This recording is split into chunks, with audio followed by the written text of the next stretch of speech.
I've been coming to Mysore Zoo since 1990 is because of this magnificent species, Timbu, the African elephant.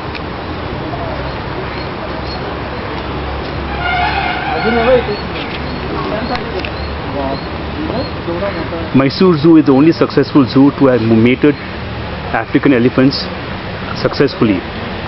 Timbu had mated with a female elephant and they have had a calf. The calf is over there. He's grown up now.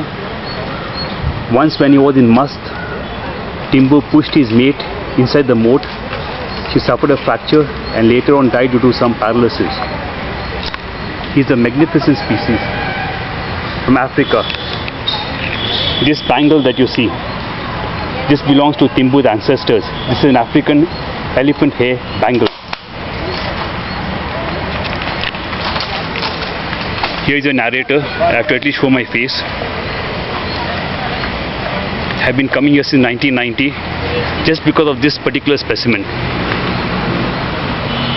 He's left wild in the moat. He's allowed to graze down the whole area. He's aging and so am I. I wonder when I'll see him next. When I previously came, his mate was alive. Today she's no more there. Today Timbu is alone with his calf over there. I wonder how long I'll see him like this.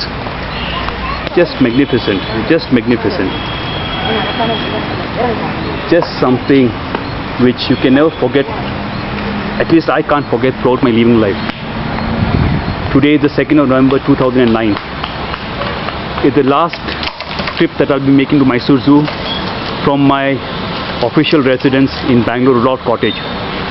As I sold the residence, I won't be coming to Bangalore that often.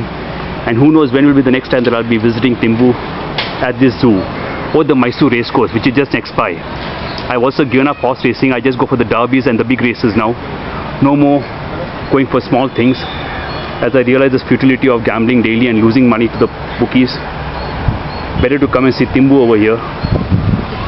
And a real survivor. That's life. Timbu, the majestic Timbu.